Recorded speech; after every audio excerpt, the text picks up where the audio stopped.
What's up, everybody? Welcome to your bonus episode of the Kinda Funny Gamescast for May 2017. I'm one of your hosts, Greg Miller, alongside Polygon's Nick Robinson. Hello. How are you? Hi, I'm good. You're talking to me? Yeah, I was just doing that. We just did the Gamescast. Now we're moving right into this. And if there's like a noticeable change in rapport between me at the end of that and me at the beginning of this, it's because I just peed for like 45 seconds without stopping, and I feel really good. so good. I'm like a different person now. I just had one of those pees too. Industry legend Adam Life-changing. Sessler. Industry legend. You like that? I'm an old man who just went pee. That's really what I am. The two pieces of housekeeping, of course, if you're watching this on patreon.com/kindafunnygames, the Saturday goes live. Their early exclusive early access to the episode of the Gamescast they just did is up for $5 and $10 levels. If you're watching this later on YouTube, no, this didn't post by mistake. We put these up a month later for everybody else to see. Because it's always confusing. People are always like, "Oh man, something went wrong." I'm like, "No, thank you. No, we're trying this. It's a new thing. We're doing it. And do it differently." So we're early access. So we're like kind of like the player unknowns battlegrounds of people. What I enjoy thinking about is the fact that the people watching this who are not backers are, to them, it's like, what month is it? It's June for them? Has E3 already happened? June, it's over. They E3's know done. Everything. You watching this, if you're not a backer, you know things about the video game industry that we are not privy to yet because we're time traveling. I know. It's always weird, right? They've seen the Nintendo. They know we all die in the end. I know. Yeah, they know about the war. What's fucked up is that they know what I think of Super Mario Odyssey, and I don't know what I think of Super Mario Odyssey. Yes, you're going to like it. I think so, too. Yeah. Really? I guess I do know. Yeah, Really? Yeah, what? You don't think so? What? Why not? What? Go right now. I don't like the setting. The setting? What, New Donk City? New Donk City. Is it the real people? Are you one of these people, the real people juxtaposed against Mario? Yeah, that concerns me. Also, bad memories of Sunshine. What do you mean bad memories of Sunshine? No, I'm with him. I didn't like Sunshine. I guess for me, Galaxy was just such a high watermark. Sure. Yeah, I just felt like every single level was like unique. Galaxy is phenomenal. And I love it how, and like, I just want one more moment. Hey, you know what? If they just re-release Galaxy 1 and 2, why haven't they? That's surprising. And then you could put Mario like you could put Mario in Far Cry 5. What's maddening to me is they re-released Galaxy 2 on the Wii U, not in HD, like this crummy Wii like emulated version of it, and it's like anyone with a computer can download Dolphin and play Mario Galaxy in fucking 4K with 1 trillion frames per second in 3D support, and that's what the people who aren't paying getting. The people who are paying are getting a 480p crummy Wii U like version of it. It's like. Anyways, Galaxy and Galaxy 2 are amazing, and I will point out that Odyssey's pedigree, I'm the biggest Nintendo fucking fanboy ever, the pedigree of Odyssey is a direct descendant of the Galaxy teams who went on to make 3D Land and 3D World and are now making that's Odyssey. Encouraging. So I guess I might get one of those Switches the kids are talking about. Nintendo Switch. You gotta get the Nintendo Switch. It's great. At some point, I will. Sorry for I was talking about still Nintendo skeptical. Switch. Did you guys do that a lot? Yeah. We fostered this really hardcore PlayStation fan base. We all fell in love with the Switch. It's like, oh my god, every breakout is about the Switch. It's natural that you would because it's the right Vita. It's exactly. They did the Vita right. Vita. There's a kid. He's young. He works in my building. There's doormen in my building. And you la-di-da, Mr. Sessler. Right this way to your Jaguar. And we're constantly talking games and stuff like that. He is so trying to get a Switch. Yeah. Is there any useful advice about how to get your hands on one? Wait for probably the release of ARMS. That's the next big one. They'll put more stuff out with them. Yeah, there's also a Splatoon 2 bundle that is gonna. But Splatoon 2 is before ARMS. Well, I guess he's like ARMS is first, right? He's trying to buy it in the store or even get it online. Yeah. Like for a while, he could only find like these really expensive bundles. Sure. Which I told him like it's not fair. No. And then he's only told by like the GameStops and things like that like. You know, they sell out in a few days, but they won't give them any indication what days the shipment Well, the big comes thing, in that's what they do with Cartwright. It was like that's where they dropped another allocation of units. So I would imagine when ARMS drops, there'll be another allocation. You go the release day of ARMS, and there should be more. Such a fascinating business model. Yeah, right. It is weird. Well, my advice to this kid would actually be follow Wario64 on Twitter and see when he posts like some Walmart deal where it's like add the bundle to your cart and then log out and then log back in your mobile browser and then unremove all the games and then you can get it without the bundle. Well, I'll see those tweets go up of like, oh, they're available on Amazon again, and I've always said that if I see it in stores, I'll buy it. But then when it pops up and it's on Amazon, I'm like, oh, well, it's back in stock. It's fine. Yeah. And then no, it's gone. Like, oh, fuck, shit. You got to get it. You got to use your connections. I will. Save this kid. Imagine this kid's eyes. I know. Every time he's asking me about it, I think he assumes that like I can just like spread some magic. You're going to call Reggie. Everywhere. Reggie will send you one. Do you have Reggie's phone number? If he'd probably just straight hang up on me. Look, hang up. That'd be the end of that.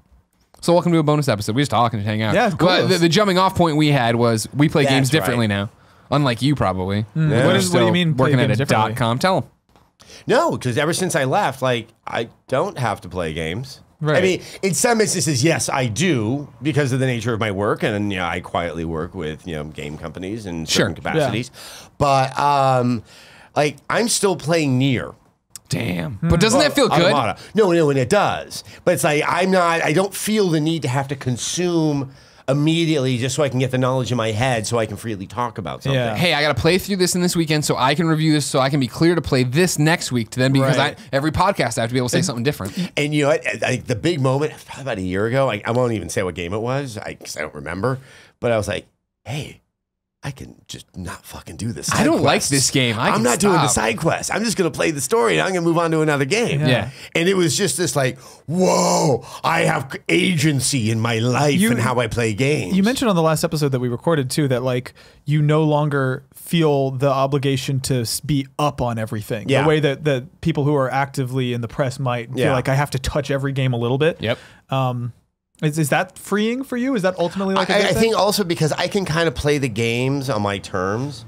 I mean, you know this, but you know this. Like when you're reviewing something, like there's times where like I would like to actually be living some life right now. Yep. And you're just stuck there. You're gonna hit that fucking embargo. And you got to hit the embargo. And also, it's like you start to notice things that are disappointing about the game so much more easily when you're doing it in like 8-hour chunks. Yeah. I feel like it's tough for it's tough for the ending of any game to land when that game is all you've been playing all weekend and you don't feel anything anymore when you're playing it. I was even thinking, say, a game like Mafia 3, which, yes, I will concede that, the combat didn't feel like it found a way to stay fresh throughout, but I really, really like the story, but I'll be playing it like when I was able to. Yeah. And so when I came back, the combat, I'm like, oh yeah, I can just do this. It wasn't I was doing it over and over and over again because I was doing it in these really long stretches of time. When there's an annoying part or something that is repeated, it's so much worse when it is. I'm trying to play this 20-hour game in 3 days. Yeah, I mean, it's I think like the last review I did was Infamous 2. Oh, wow. A game which I was just very kind of like middle of the road on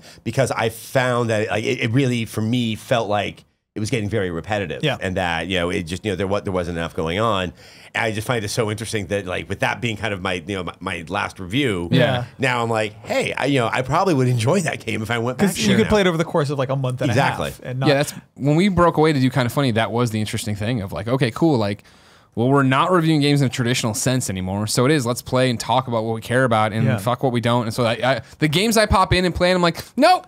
Bail out, gone. You know what I mean? Like, I don't have to sit here and act like I don't have to give everything I want to be able to talk about everything. Going into Podcast Beyond this week, I need to be able to talk about every one of the PSN downloads. Whereas, it's like I can admit to you, I don't know what that is. Now that my job is pivoted towards doing like weird comedy adjacent stuff and a comedy podcast where we never talk about the news or anything, like, I still feel some of that latent pressure to be up on everything, but it's not a professional pressure, it's a social pressure. Like if everyone on Twitter is talking about Nier Automata, I want to play Nier Automata because I want to know what the fuck everyone's talking about. But I feel like I don't have it the way that I thought I would getting into the industry. I thought I would have to play every game just so I could like talk about it for work. And instead I want to talk about it on Twitter. There was that weird spot where that was an option. My first few years in the industry, it was...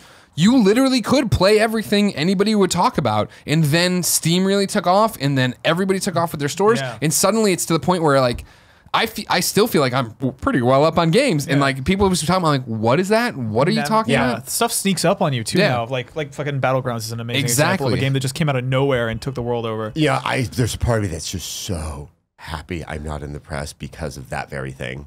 At G4, I think.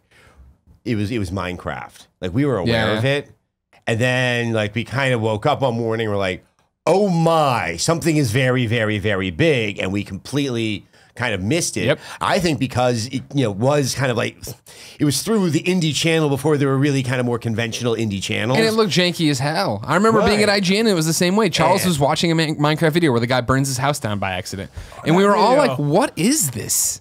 And then nobody ever talked about it. I mean, I feel confident like we would have missed something like Rocket League, just because we were so conditioned to be spoon-fed everything. Yeah. Oh, good. You're that PR person has reached out, so now we know that we have an opportunity to Here's get this some giant content. E3 presentation about this thing. What do you mean I got to go look for it? Yeah. And I have to go hang out on Reddit to just see if I can discover something. Exactly. I mean, that's actual work. That's a good point, though, of like PlayerUnknown's Battlegrounds had an advertising and marketing budget of $0.00, and it fucking took over the world. And it's kind of cool that now there's in a way that I don't think could have happened in like the year 2002, a game can just come out and survive purely on word of mouth and purely on the quality of the experience. That's a radical shift. I feel like it's probably the kind of thing that marketing people look at and just it terrifies them, because there's no way you can create that success. Yeah, we had Will Smith in a few weeks ago. Tested Will Smith to come. Now, Will Smith one day I'll come through. Don't worry about that. Will Smith came through and he was the first guy to come on and talk a bit about Battlegrounds. And I was like, yes. And this is weeks ago. I'm like, I see people starting to talk about what is it, and he described like, wait, you mean like King of the Kill in the others? And he's like, no, it was like that, but the guy who made that mod broke away and did this, and now it's a game. And I was like, oh, all right, cool. And now it's everywhere. Everyone's playing. It's every Twitch stream. Yeah. I mean, and it's also, because I'm also here on behalf of Friday the 13th. Right. What's interesting is I think it falls into a similar category as Friday the 13th, where it's a game that is so interesting to watch. Yeah. But it's not because you're looking for expertise play. Obviously that's why you might watch like an Overwatch video or I don't know, something where it takes skill. I don't play those games. I don't have any of that. I have no skill left, kids.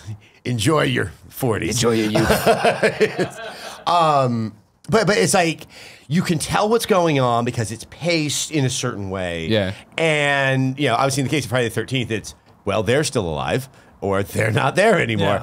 Yeah. But yeah, I love kind of where these games are going, where I think game viewing as entertainment, not so much as competition. I think there's a lot of opportunity there, and that might actually be where things are going, because obviously as competition, the viewer has to be very well versed in the language of the game. Yep. And I think that's a huge struggle that's happening right now. Well, when you see multiplayer games like Battlegrounds, Friday the 13th, what they're doing in a way, right, is the same reason Mario Kart's been around for so long. Mario Kart's not a sim racer. I'm really good at Mario Kart, and I can come in fucking 12th place in an online match or whatever. Usually do with other players, but it's that thing of like you can jump in and there's so many moving parts. It's what I always loved about Left 4 Dead and why I didn't like Evolve. Left 4 Dead was like, hey, just jump in. I want an Uzi. I want a machine gun. We're playing a game. Yay. And like Left 4 Dead was like, all right, well, hold on, everybody. I'm running support. Or I'm sorry, not for Evolve was, I'm running support. And I'm going to drop the thing. And you have to have him in here. And that's like, we had defined roles. And I was like, that sounds much fun. Yeah.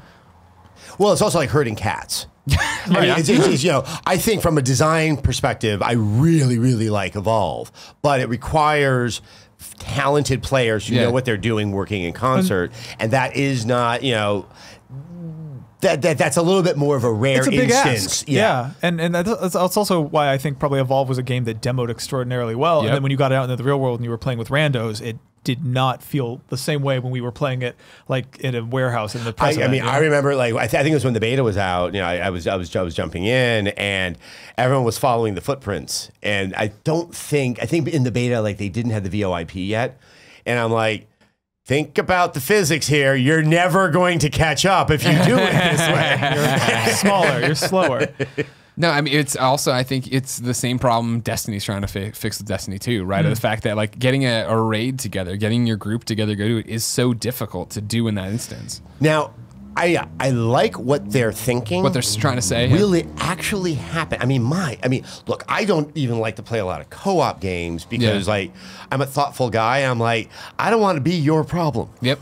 It's like, you don't want to hold your friends play with back. friends. Yeah. And that, especially when it comes to those raids, like, I don't want to be the rock that you have to carry up the hill. Well, for me, it's always the fact that, like, I liked Destiny when it first came out, when it was vanilla. Played a bunch of it, went away, came back, everybody had already done the raid. I was like, oh, fuck, I'm see you later. But so many of our audience members have been like, no, like, come on, we'll pull you through the raid. And I'm like, pulling me through the raid doesn't sound fun. Yeah. Of you going, because I've done, when I was raiding hard in DC Universe Online and I knew what it was the thing, all right, everybody stand here, shoot this thing. All right, everybody get ready, that can happen. okay, it's gonna come this way because of that, and it's turns like into painting by numbers a little it's bit. I'm like, I want to go in an experience for, and that's what like with Division, not recently, within the past year, I jumped back into Platinum it, and Fran jumped back in from IGN, and like us going through again and picking up where we left off and didn't know everything was awesome. Of like this discovery element. It's interesting too. Like I think you can do that in situations where you and your friend are both kind of starting. Like I've got a buddy of mine, Ben, who just started at Giant Bomb. Me and him both feel like we completely missed the boat on Destiny, and he was talking on a podcast recently about how he never played it, and I realized I have a sealed copy of like the Taken King Game of the Year edition sitting like on PS4 underneath my TV, and I'm like, if me and him both start playing Destiny at the same time, even though it's the middle of 2017, the fact that we're both doing it together and we're both at the same kind of level means that could be enjoyable for us. But what I don't want to do is have all my experienced Destiny friends like have to drag my sorry ass through. Be bored doing these patrols while you try to get this. I don't want to put anyone through that. Just for their sake. It kind of it's almost like your parents taking you to see Santa Claus. Like everyone else is kind of in on the joke. Right. They're looking at their like, watch. Oh, he's so naive and silly. Oh, it's a precious, precious little Destiny player. Yeah. That's the problem with these online games, these multiplayer games of jumping in and doing it. And that's why I think something like Friday the 13th works. Battlegrounds works, right? Well, it's because you're starting from a level playing field every time. And it's kind of why people like MOBAs, right? But failure is also built into the DNA. Sure. I think that's the other thing. It's that like if you die in Battlegrounds or you die in Friday the 13th, like that was supposed to happen. Yeah. Like this is not so much like failing on your part. Success is the oddity. And I think there's something for a lot of people when you're playing with others like that. It's psychologically comforting. Like, and I'll say that even for me, it's just like, after a long day, I don't really want to feel like shit more because like I'm not doing well. I know other people like multiplayer, and I don't fault anyone for that. But what I love so much, what so attracted me to the guys that were making Friday the 13th is like, like the game is overtly telling you like this is unfair. This is completely not going to work against you. Yeah, we have an OP character that gets only more powerful as the game goes on, as the match goes on. So is the way that, because I haven't played it, but is the way that game works that most of the time Jason wins? Yes. Yeah. I mean, the way it works, because you have the 7 counselors and you have the 1 Jason. And, the counselors want to just survive the night. You can get in a car and drive out. You can call the police, wait out the arrival of the police, get to the police. There's a handful of other ways to pull it off. But, usually, like, maybe a couple of people make it out, but 5 kids die. Oh, because the last thing you want to do is get together in a group, like all 7 of you. Because like there's no way that all 7 you can probably find a way to like survive because the cars have 2 or 4 seats. The boat has only 2 seats. So you tend to run into people, maybe work a little bit together, and then you might break off a little bit. Interesting. Also, actually, the part that I think is most brilliant about the design is the way the VoIP works is it's only if I'm close to you. It's proximity, okay. Or if you have a walkie-talkie, you can talk to other people with that's a walkie-talkie. really smart. Yeah. So that brings the counselors together. Now, for Jason, if you see a cluster of counselors, that's where you want to go because it's like fish in a barrel. Sure. If there's 5 of them, you can probably grab 2 or 3 just by kind of coming on them. And so it's like everything you want to do actually can work to your deficit. Another example is you can escape Jason. Like if he grabs you, you can break free. You can like hit him with a machete or a bat and that'll stun him. You can get some distance between you and him. The more you hurt Jason, the faster it activates something called rage mode. Oh yeah, you're talking about this. Where all of his powers now refresh faster, and now he can walk through doors even if you barricaded them. So, what you're doing to try to survive is actually going to make the odds even worse in your favor. Gotcha. That's really smart. How much Battlegrounds have you played? Because everybody's talking about it, and when I said you're going to be on the show, that you should come do it. we did a stream today. We kind of like it's interesting because and we touched on this a little bit last episode, but like. Battlegrounds is interesting because it's the first game that me and Griffin and some of the other folks on our video team have been playing together for fun and not making a video out of it. Oh, yeah. Which is like a kind of a mental adjustment for me of like, I'm going to do this video with Griffin and we're going to be on Skype the whole time. We're going to play this game, but I'm not going to record it. It's like I'm wasting time. It kind of does. And it's like, what am I doing not documenting myself? That's horrible. I know. It's probably an unhealthy, but yeah, we've been sort of doing like these weekly streams of it. And we are, to your point about it, not like you don't want to watch that game necessarily to see people who are amazing at it all the time. time, like we're fucking dog shit at it. But people seem to like tuning in because it's like we have a decent comedic rapport and are all screaming at each other in a way people aren't used to. We're very much about like, we're very supportive and kind and friendly to each other most of the time. Yeah. But then as soon as we start playing Battlegrounds, it turns into we turn into like very quickly just like, why the fuck did you parachute like 500 feet away from the rest of us? You're gonna get killed. And like we get legitimately irritated at each other, but in kind of a fun way. No, there's a different social aspect to these games than to other games that one might say are social or they have community. Like because it's creating a situation that's going to sort of strain your fidelity to some of your friends. Yeah. I called Russ Freshstick a brat on the air today, and I've been thinking about it for the past 3 hours. And I'm like, I hope I didn't hurt his feelings by calling him a brat. What was he doing that was so bratty? Was it 1983? Who calls people brats? We parachuted in, and he went into a building to go punch a guy, and I parachuted in right behind him, and he was like, Nick, where are you? You said in a very bratty way. I love describing this game. He went into a building to punch a guy. And he wanted me there to punch with him, and he's like, you're nowhere near me. And I'm like, I am 100 feet away from you, you brat. I'm on my way to you right now. And then I got a little annoyed, and so I decided to go in the adjacent house and find a giant shotgun, and then I think he died. It's better than a punch. Yeah. It's better than a punch. It's got the shotgun was a smart way to go. If you shotgun him and then punch him, that's a great combo. Classic 1-2 punch. Yeah. That's the classic one, right? The shotgun followed by the punch. Yeah. That's what people always say. Yeah. Adding some insult to injury. So what else you guys been playing? I was going to ask, like, what do you want to talk about? I played that Horizon game that the kids were talking about. Oh, yeah. Horizon's awesome. What the? You know why? Here's why. Because I'm busy. The actual reason why is I wanted to put at least a 2 to 3 month palette cleansing period between Zelda and Horizon. Because I've heard that if you go from Horizon into Zelda, you're fine. But if you go from Zelda and Horizon, like immediately, you're going to start trying to climb walls and hang glide. Yep. And my brain was in Zelda mode too much lately for me to I did it the right way. I went Horizon to Zelda. Yeah. I was like, this is great. Everything's fantastic. That's the Zelda game that the Switches Nintendo are playing. Or the Wii U if you want to dust that off. Do you want to dust that off? There's so much dust on it. Yeah, right? Pick up the Fisher Price game. What do you think of Horizon, though?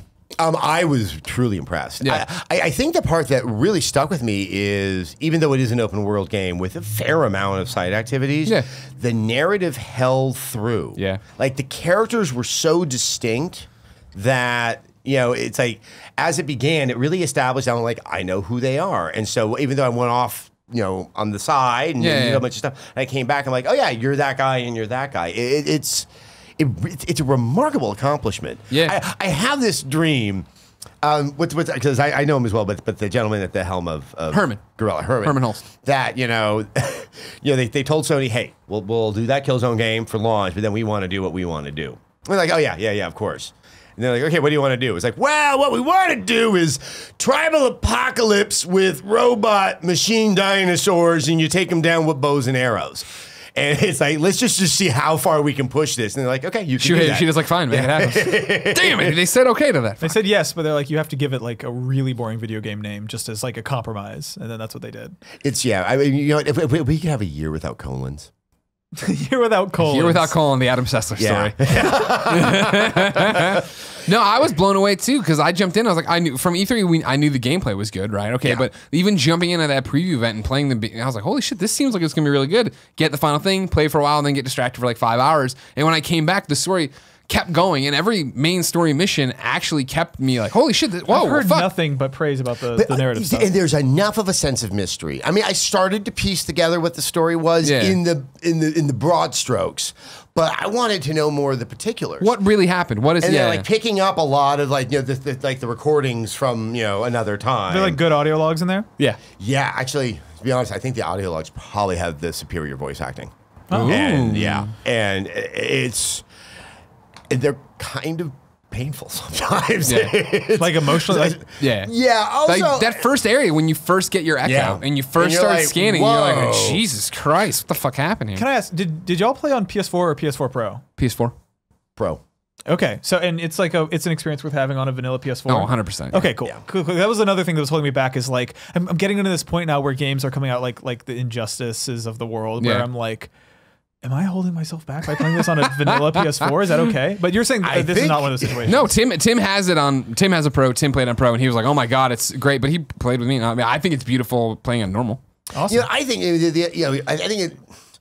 we're still all boys on one level, and it's like, wait, there's a superior way. I need you. I need you. And what happens, and I got myself a 4K TV, and then I got all neurotic about like the settings. Am I doing it right and all that stuff? And then once I started doing something, I forgot all about that. I think that's one of those things. You start playing this game, you might have 3 minutes where you're like, and then you're like, oh, I'm playing a game now, and like all of that kind of nonsense falls to the side. Yeah. No, but it's a stunning game. Yeah, it's awesome. But it was funny to go from that, which I thought was so visually beautiful on PlayStation 4, into Zelda, and I'm like, this is a beautiful game in a completely different way. Yes. Not in 4K, whatever the hell, but like art style and just the beauty of it, the color palette. I've always said, it's like, yes, it's nice to see intense graphical fidelity. Yeah. But if it's not with actual good art direction, it's kind of, worthless. It kind of feels like we're turning over a new leaf right now, where video games are getting really colorful again in a way that's making me really happy. Like I was hanging out with some of my like DDR and 2DX and like my friends who play Japanese rhythm games, which are just a constant assault of light and color. You're right on the border of epilepsy. Yeah, at all times you're just about to. And so talking to them, it's been interesting because we've always been really attracted to really colorful, vibrant games, and it feels like now like it's in vogue again in AAA games in a way that's really like fucking think about how Overwatch is like one of the most colorful visual vivid games. And then like Zelda and stuff like that is just and Mario and fucking Mario Kart is like one of the most beautifully colored, especially on the Switch screen. It's just gorgeous. So it's like, I don't know, it feels like we're reaching a point where colors, it's okay to have colors in your video games again. Yeah, and I honestly I can't say this authoritatively. I do think some of the dour monochromatic stuff that we saw was a factor of technology and not just choice. That the brown texture. I think having a lot of different, and I might be completely wrong, but I think that does create some challenges. It might tax the system that much more if it's trying to pump out like that kind of distinction of color. Yeah, I do think that like obviously trying to push this 4K thing, brown is not going to show you the HDR the same way a color it will. won't pop as much. I will say that like it's a little heartbreaking to me that 4K is happening and is here to stay, because I feel like we were just reaching the point we were having gorgeous games at 1080p that were also 60 FPS, and I was like, we made it. The dream is here. High, smooth running, beautiful looking, and then all of a sudden we're like, actually, what if we fucking quadruple? Remember, I used to have that dream that maybe with this new generation of consoles that like load times would be tolerable. Yeah, that's not. Not in our lifetime. Next time, we'll go see how it ends on the next one. Keep moving the goalposts in such a way that like our consoles are always going to struggle a little bit. We'll keep adding weird. Let's try putting 3D in there. No, fuck that. I don't want 3D. Just make the game good. The game now has to render the game twice for each eye. But we made a TV where you can both watch different screens on the same screen. That's so lovely to see that almost happen and then just go away as quietly as it came. Yeah, because I was so not thrilled about the 3D thing. Yeah. I think I was on K-Rock down in LA, talking about like more or less, I gave them a scary analog to why I didn't like, it was, I had a friend in college who for some reason liked to pierce his genitals a lot and show it off to people. And when I asked him, why, and he said it made sex better. And my thought was, how bad is it that you're like, metal's the answer to this? And that's what I thought about 3D gaming. Yeah, that motion controls. The argument I heard made about 3D gaming is like, if you think about every other advancement, like they were things that came from the audience wanting them. Like the audience wants smoother frame rates, the audience wants better controllers, and the audience wants games at 1080p. The audience, like my understanding is that the 3D thing came from TV manufacturers showing up at CES. And it primarily came from Sony, who is in the one position of they have a gaming console and they have televisions. Because I think at that point, because the 1080p TV had become reasonable in price, it was very hard to then like try to get people to buy another television.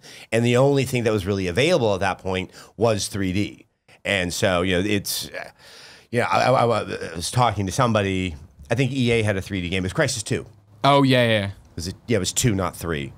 And I was speaking to someone there, and I was pretty much just told that, well, yeah, we're not going to do a 3D game unless there's someone that's encouraging us to do it, and it was a TV manufacturer. I mean, yeah, you're absolutely right. At the very least, none of the 3D tech seemed to actually do any harm to the normal person version of the game. Like it wasn't like you were swapping something out. Well, it was always a mode, right? You clicked on or whatever. Let's play Uncharted. It truly was an option, not Totally. amazing. Are you finding the benefit in your 4K TV? Are you happy with it? Are you glad you made the The investment? thing is, I don't have the other TV there to do side by side. Nah, I mean, nah. yeah, the thing is, I know there are moments where I'm like, wow, I like that. Yeah. You know, it was one of those things where it was like towards the end of the year. If you are kind of an independent contractor, you know anything about taxes, ever so often you need to kind of buy things, or else you're just getting Write-off. Yeah, exactly. And so it was like, okay, I think right now I need to sort of do the TV thing. Yeah. I like it. It's shopping for one is miserable. Because Tim for Kind of Funny, he loves nothing more than going to Best Buy with Kevin and sitting there and look at these things and debating. They'll order them off Amazon, they'll plug them in, they'll be like, nah, not good enough. They'll send it back. I'm like, I buy the wrong shoes off Amazon. I'm like, well, fuck, it's too much work to send these back. Now. Yeah. Okay, good. I'm glad because my wife's actually very good about like just ordering shoes, not liking them, and sending them back. But like the sending back, it's just I get neurotic. I'm like, oh, I might hurt someone's feelings. Right. I mean, I'm the guy who like back when I had hair, I would go to like proper salons rather than a barber. Sure. And like if I started to not like the haircut, like I just had to go to another salon rather than change chairs, which is the one I went to. It's just like, yeah, I just don't want that. On the last move, I literally took 2 boxed pairs of Converse and dropped them at Goodwill because I'd accidentally ordered the women's 11. It says a men's 11. And I was like, I don't want to put them back in. When am I going to be around a UPS store? When am I going to, you know That's what I mean? the inconvenience is more the thing than I don't think I'm going to hurt any Amazon employees' feelings, but I do not want to have to walk to the mail. Exactly. Like that's the keep me away from that. limiting factor. I don't even know where the mailbox is near me. Yeah. No, who knows? It's all dead. Nick, Yes. what have you been playing? Oh boy. You know what I'm going to talk about? It just occurred to me I'm going to talk about this. I was wait not on me. planning it, but I've been playing an iOS game called like I think Crash Time. You can Or look at it. Crash. Go ahead. I'm going to check. Pull out your phone here. Let me Crash Time, Crash something. It is Crash called Time or Crash Crash? Club, and it's weird because it's like Okay. Mobile game makers, just spend like 5 more minutes naming your title. you don't like Crash Club? I think there's just probably something better. Now, if it's about crashing cars and stuff, though, It is in a club environment, It is, but it's like If crashing Not a cars club into environment. nightclubs, Yeah, okay, that's- then you're fine. that's this is more of a it's a game that's like in the vein of like if you've ever played like Slither.io or any of those like weird games where you're like I can't remember what it's fucking called, but there's a game where you're like a blob and you're going around and eating the smaller blobs, which are other players, and avoiding the bigger blobs, which are other players. What is that? What's that? Yeah. Every time you look at like It's the one that I think 7-year-old. it was on House of Cards too. So it was Yes, picked up yes. one Yeah. mobile game.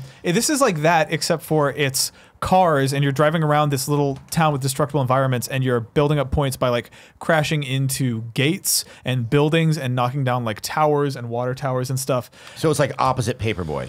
Yes, it's like if you're bad at Paperboy, you'll be great at this game. Who was good at Paperboy? Nobody. Is there someone? By the way, did I dream this, or did you mention on you This should isn't see even the really word. happening. Paperboy? Have you heard this? That their special delivery is coming to PlayStation VR June 6th, and it's VR Paperboy from they're throwing the papers, and they got dogs coming out. And you're trying to get and there's tornadoes and throwing them. That's intriguing. Yeah. I wonder how that I feels. mean, that would. Man, I'll let you know. I'm day one as soon as the PlayStation Store updates. really heed the advice to like clear the area you are playing in. or just like get on an exercise bike and like have the full experience. They got that too. Not this one, but have you seen these Yeah, VR the bike VR things? one. People It's got? not a Like, PSVR experience, tragically, but you can make it one just by playing the game in the right spot. Anyways, this game is like it's kind of tight because you are spawning into this world, and as you're crashing into things, every once in a while, a cute little token will pop out, and then you go park in this garage, like GTA 2 style. Okay. And in the garage, you have like 15 seconds to pick between a few different weapons, like a shotgun or like a zapper or some turbo boost or a full repair of your car, and you're just trying to stay alive as long as possible. And what's interesting about it to me is that you spawn Are people in- chasing you? You crashing? What's happening? yeah, so there's like 26 or 32 players in a game with you or something Oh, like that. geez, okay. And they're all playing concurrently. And when you join a game that's already in progress. The game doesn't have a beginning or end of the round. It's just you spawn in, you have 0 points. There's like, it'll tell you how many points people in the top 3 have, and everyone's trying to kill everyone. And you keep going until you die. Okay. So that's where the kind of the Slither.io mentality comes in of like, you're in, and you play as long as you can, and you try to get to first place if you can, and be the biggest or the most powerful car, at which point you turn into a monster truck temporarily, Hell yeah. and you show up on everyone's icon. It's like got a lot of like free-to-play hooky stuff in it that I'm not the biggest fan of, but it's just like a really well-polished, well-sound designed game. I was watching an interview randomly with one of the developers, and they talked about how one of their inspirations was Quake, because in Quake, when you spawn into a match for the first like 20 seconds or so, you have like your health starts out at like a higher number than 100 and then slowly ticks down. And they do that in this game without telling the player, so you actually have a little bit of health at the beginning to make sure you don't die right away. Like they pull just so you can have a couple of moments. Yeah, good. If you've ever been spawn camped, you know exactly what that feels like. That's something I try to remind myself of, is that like all these people who are doing mobile game development, which I think like core gamers are really quick to be dismissive of, myself included. Yeah. Like the people making these games love the same games we love, and they're trying to tie that stuff into a game that is free to play on a phone sometimes. And like, I enjoy thinking about that. I mean, no, and obviously from like just a business standpoint, I understand the appeal of mobile. I mean, it's definitely boom or bust, but when it booms, boom. Yeah. It's and it's Well, the hope would be now that so many people have seen it bust, right? Like what you're saying, where people are coming in who are hardcore gamers or have the hardcore gamer tendencies, right? We had a Greg Kasavin on who was doing Sparkade, right? And like Sparkade's like, I was hooked for maybe 2 months or whatever of playing Tetris for real money. And I was like, this is a great idea. And I'm challenging our audience and they're challenging me. And it was like, okay, this is cool. And it doesn't feel like we'll pay $10 more to come do this, blah, blah. Yeah, but it's interesting. No, not Greg Kasavin, by the way. Greg Knessa. I was like, as I said it, I'm like, that doesn't sound like. I was like, when did they start making mobile games? He's like, they're like, Supergiant's like, fuck this. We're going to go to this now. We're going to make Sparkade. There's an iOS version of Bastion, so right. Good point. Yeah. I think they're announcing something new very soon. Ooh. Well, they still got a Pyre out. Come on. So what I was saying is, this kind of leads with our kickoff kind of question topic that we playing had. games different, but I don't play mobile games because I only like to play games at home. I think it's also why the Switch never had that like, oh my God moment for me. I mean, I think I would like games on the Switch, sure, but the Switch as a format just didn't do it. I always, there's something very ceremonial about me playing a game. I don't even, especially now, if I have work to do, I want to get done with the work. And I want to believe that when I sit down to play the game, I'm not going to answer the phone. I don't have other responsibilities. And, when I'm on the go, it's like, that's when I read the paper, like on my phone or something like that. Once again, it's like, I so love the game playing experience and all of like the ceremony I've created for it that I can't adjust to doing it in other settings, but I don't do it like that. Like I always had a 3DS or something like that, and I realized I never played anything on it. Right. If you're not a commuter, like you don't, or if you're not a commuter or a kid attending a school, portable systems don't have. But what's interesting to me though is like, what's fascinating about the Switch to me is that my experience has been what I suspect yours will be like, which is Zelda has been a TV game for me completely. But I hear from people occasionally who are like, I played Breath of the Wild completely in portable mode the whole time. I know a lot of people who said that to me. I played the majority of it on, I think only when we did streams here did I ever have it on a TV. Yeah, and that is so interesting to me because the game experience you had feels somehow different than the one I did. Yeah. Like even though it was the same game and it probably ran at a slightly better frame rate for you on portable mode, like it's just so fascinating to me that game that my brain connotes as a TV game, like it's just this weird crossing of, my brain has always separated portable and TV games into two separate things, and now for that line to be able to be crossed at any time is like, well, that was the weird thing of like for Mario Kart, I wanted that on TVs and I was playing it on TVs, but then when I did, I love my Switch and I love it as a portable machine. When I would take it on a plane, it was the first one where I'd bring down the tray, I'd put up the kickstand, and then I'd pro controller under it and just sit there, and people walk by, I'm just staring at this Mario Kart tablet, you know what I mean? No hands on it. It was like, man, this is how it's so cool. Yeah, it's awesome. I fucking love that. It's just because I fly so much that I think I got stoked about it. Yeah. And I was such a Vita supporter because I wanted that. My weird version of that is so interesting. I mean, it's just like, because especially last year I was flying all the time, and I thought, okay, I'm finally gonna either play games on my laptop or I'll finally use that 3DS that I have. Right. And it's just my playing experiences catch up on comic books. Yep. My iPad's always and read some other stuff. And I could not convert myself. And once again, because I'm like, I'm not respecting the game if I'm playing it on a plane. It's just it's a weird thing out of my head. I totally feel both of y'all on that though. Like, I don't think I've ever read an issue of Saga at below 15,000 feet. I've read that entire series only on planes. And it's like you said, ceremonious, where like I associate being on a plane with listening to music and reading Saga and like trying to flip through it on my iPad mini and hope that nobody sees like all the giant penises in it that show up sometimes. Yeah, like there was another book which I really Sex Criminals. Sex Criminals, yeah. Oh boy, that's a way. I have to check who I'm sitting next to. Yeah. Right. See, planes for me it's interesting, for me, the deprivation chamber that I love. It's so nice. It is finally I'm up there and I can't check my phone. I don't pay $20 for the internet. I can't check my phone. I can't worry about Twitter or email or whatever. So it is, let's play a game. Let's read comics. Let's maybe watch a movie. I love that feeling. Exactly. It's so good. Yeah, because then, but I've recently we've been so busy, I've broken it and like bought the internet, and it's like so kind of annoying. It's like great, cool, but it's like I can't get away from it now. It's back to working at home. I can't, you know, I gotta. It's intruding on a sacred place. Exactly. That's why cruises have become so popular with people our age. Is that like it's like you can you can use them as a way like you're not going to get cell phone reception. Yeah, you know, I assume they have some degree of internet, but I mean something that always sounded like God, a cruise. Oh, this just sounds like a nightmare scenario. But now like I kind of get it. Like it's one of the key ways that you can fully isolate yourself. Yeah, that makes sense. I hadn't thought about that. Huh? Yeah, with you and the whole ceremony and stuff, I've noticed it in the past, and even now, I guess intruding.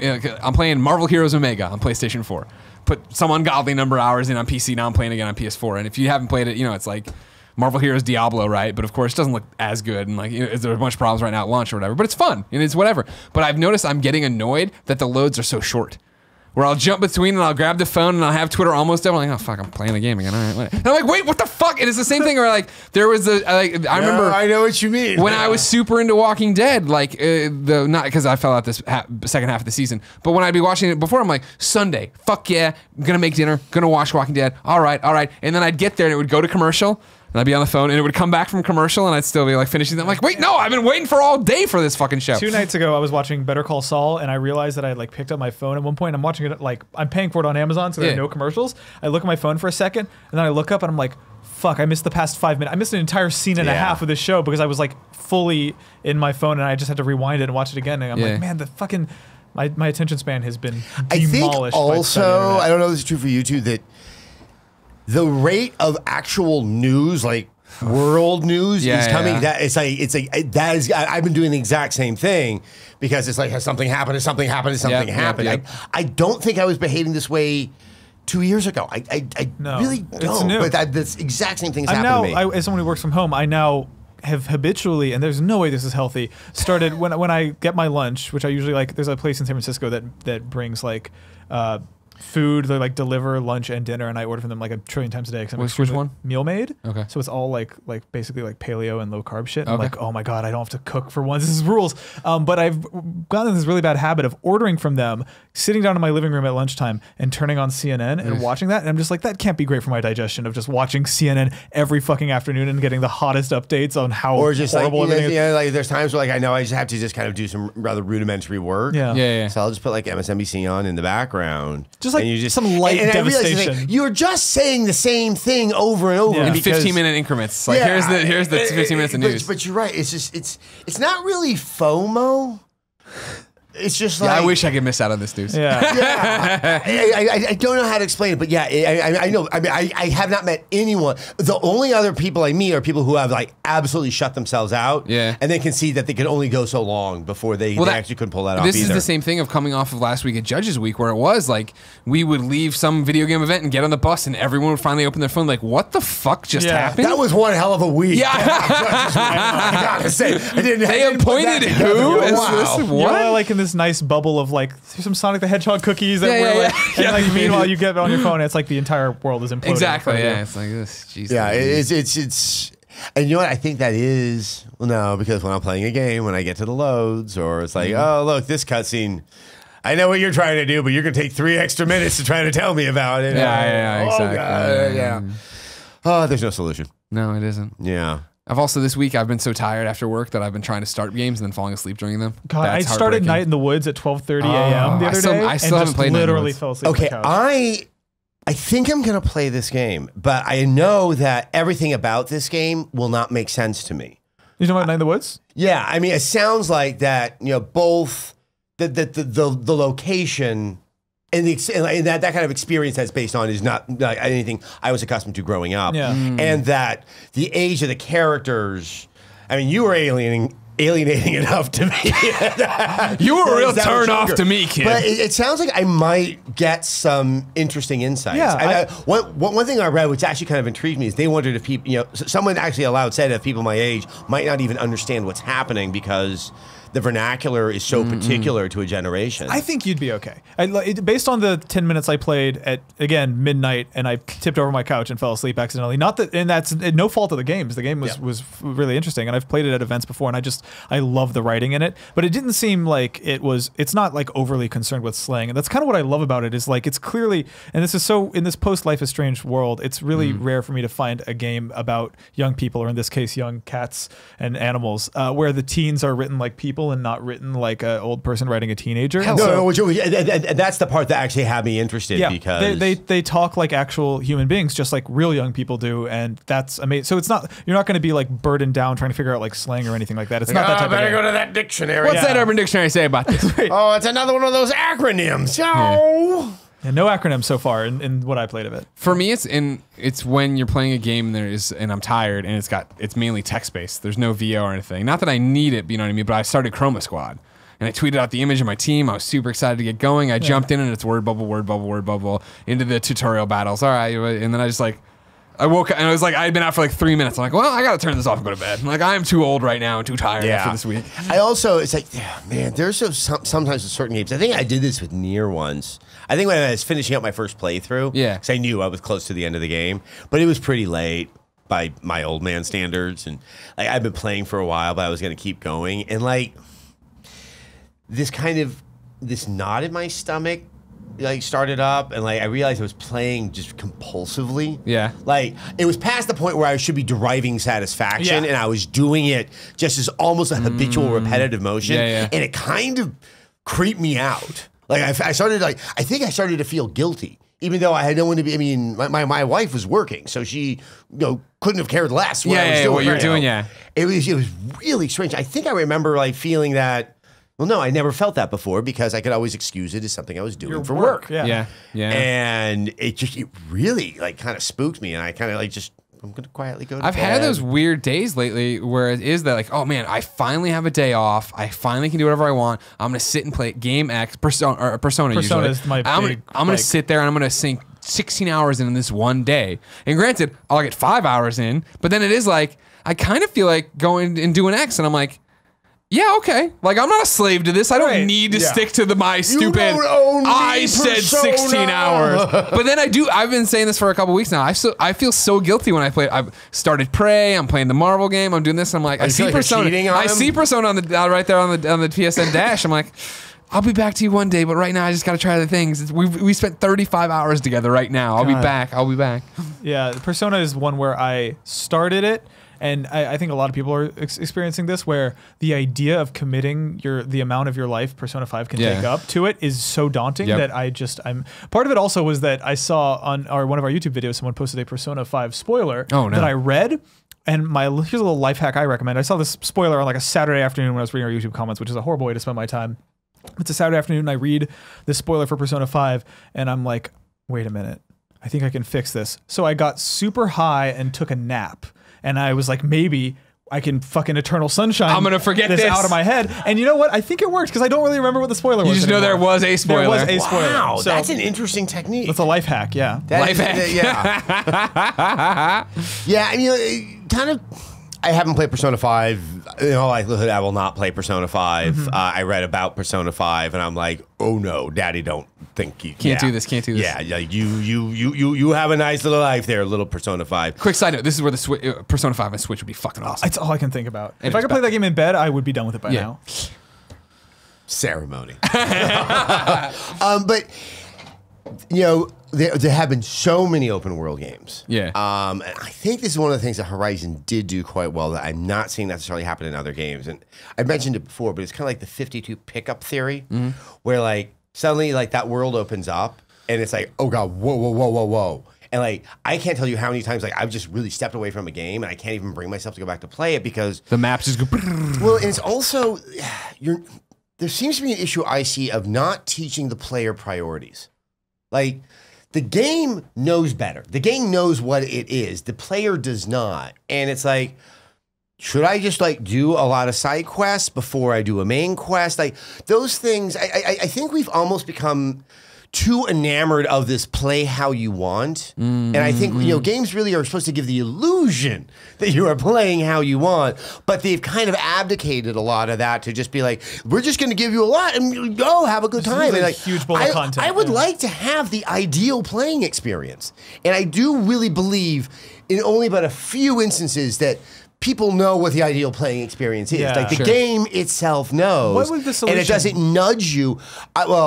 When it comes to side quests, I think the way it's always been done best is in the Grand Theft Auto games, where you hit a story point and it offers maybe 3 more. Yeah, that's not overwhelming. You do you go back to the story, like it's pushing you out and pulling you back in. It's pushing you out and pulling you back in. It'd be cool if a game had an option of like, hey, I want to turn my brain off and I want to get, like you're saying, the optimal experience. Like it would critical path. Yeah, it would be tight if there was a mode where you flip a switch and the developers are like, all right, look. We know that the racing missions in this open world game are kind of shitty. We're not going to make you do those. Here's the critical path. This side mission's pretty cool. We like wrote some really cool stuff for this. There's like a really emotional tale being told here. We'll drive you through there. But it just like automatically sets your waypoint to like the best content in the game. It's like artisanal path. Or like, I have 6 hours. Like let me. Is the leveling system designed just for critical path, or like how much of the side quests? I mean, these are those things that like it's especially if you play games. I think most people who play games play other games that they're bringing some of that past experience to bear. That I think let's step away from the pure libertarianism that is games right now, which is do it the way you want to, and be like, hey, like. Here's some suggestions. Yeah, or giving players the option, I think, because I think there are a lot of people who probably hear what we're saying and we're like, you fucking want the game to hold your hand on everything, and I'm like, no. It's like when you become an adult and like you only have a few of those hours to give over to a sense of entertainment. Like I would like to be assured that I'm doing the entertaining. You're min-maxing your time. Yeah. I get that. I also think though, like it's cool when a game lets you play it. Like the way Far Cry lets you turn off HUD elements, the way Zelda lets you like put on that pro mode or whatever, where there's no mini map. Like that shit is rad, and I like that it's there for the people who want it. No. I think once again, like the idea that there's an option to add that extra challenge stuff, that makes complete sense. I love that stuff, even if I'll never touch it. I love that stuff exists because you in the back of your head, you're like maybe someday. Every time I was like, yeah, I'm gonna give it a shot with that. I'm like, oh, no, that was a mistake. That was a huge fucking mistake. Why'd I play it that way? Been there. We're old. We're all old people. God. Yeah. This is why I get all excited. Like this is why I enjoy Telltale games, because I know I'm committed for an hour and a half to 2. Okay, cool. I can knock this out and I can be done with this. All right, I love how by anything, like it's weird. It's fun. It's something that when I think I was in my literal teens, I didn't understand that I get now, is the thing where, for those of us who do this for a living especially, there's something so appealing about a 2 or 4 hour video game. It rules. I played through all the Telltale. I'm not even like a big superhero guy, but I played through all the Telltale Batman games because it gave me something to do on my couch with my roommate who is not a gamer at all. Just like every night after work, we would come home, we'd play the Telltale Batman thing together, and it was like this concise, compact experience where we knew exactly how long it was going to take. And it was like awesome. Like I love... short games, and at the end of it, you have advanced in some substantive way. Yeah, you're gonna roll credits on something. I hate walking away from games and being like, I'm never getting back to that, or thinking I'm going to get back to it, and then I never end up. Yeah, it's kind of like you're telling the game like, I'll call you, get back together again. Yeah. No, you don't call. Exactly, no. You never call. You never call when you say that. Don't do that, ladies and gentlemen. This has been a Kind of Funny Gamescast bonus episode. Thank you for support on Patreon if you're watching it early. If you're watching on YouTube later, no big deal. Thanks for watching us there. Subscribe, like, share, all that jazz. Follow these fine gentlemen everywhere. Twitters, whatnot, Polygons, whatnot. Buy Friday the 13th. Play Friday the 13th. Buy purchase. Yeah, I guess that's the way that you. That's how you get games. Yeah. Xbox One, PS4, and PC. Yes. Cool, gentlemen. Thank you again for your time. Thanks for having us. Right, no problem. Thank you. All right. Until next time. It's been a pleasure to serve you.